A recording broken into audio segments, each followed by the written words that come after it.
సీదా సారింటి కోవుడు కండువా కప్పుకున్నాడు video public లకి ఇడుచుడు మొత్తం గిదే నడుస్తుందబ్బా. హే గా ఎమ్మెల్యే ఓడు గీ ఎమ్మెల్యే అస్సలు మారడు, గీ సారు అట్లా కాదు అనే ముచ్చట లేదు. ఇక బీఆర్ఎస్ పని అయిపోయింది, అధికార పార్టీలు ఉంటేనే పనులైతాయి, పబ్లిక్ కు ఫాయిదా అవుతుందని ఓగలెనక ఓగలు పోతున్నారు.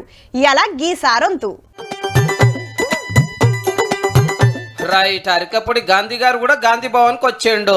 షేర్లింగంపల్లి నియోజకవర్గం డెవలప్ కావాలంటే కార్ దిగి కాంగ్రెస్ లోకి వచ్చుడే కరెక్ట్ అనిపించి ఇలా కండువా కప్పుకున్నాడు సీఎం సార్ ఇంటికి వచ్చి.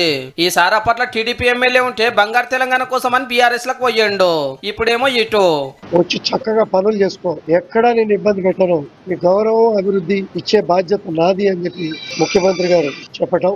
పార్టీ మారిన ఎమ్మెల్యేల గాంధీ సార్ నెంబర్ 9. పార్లమెంట్ ఎలక్షన్ల ముంగట 3, దానం నాగేందరు, కడియం శ్రీహరి, తెల్లం వెంకట్రావు సార్లు చేరికైతే ఫలితాలు వచ్చినాక 6. పోచారం శ్రీనివాస్ రెడ్డి, సంజయ్ కుమార్, కాళే యాదయ్య, బండ్ల కృష్ణమోహన్ రెడ్డి, నిన్న ప్రకాష్ గౌడ్, ఇయ్యాల గాంధీ గారు. రేపు ఎల్లుండి కూడా కండువాలు మార్చే కార్యం ఉంటదటుల్లో. వీళ్ళతోటి కాంగ్రెస్ బలగం 74 పెరిగితే బీఆర్ఎస్ బలం 29కి దిగింది. అటు మండలిలో కూడా కారు ఖాళీ అయ్యింది.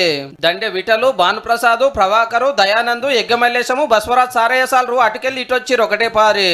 ఇంకో 10 రోజులైతే అసెంబ్లీ చాలా అవుతుంది. అప్పటి వరకల్లా ఏ పార్టీలు ఎందరుంటారో గానీ జంపింగులు అయితే అస్సలు ఆగుతలేవు.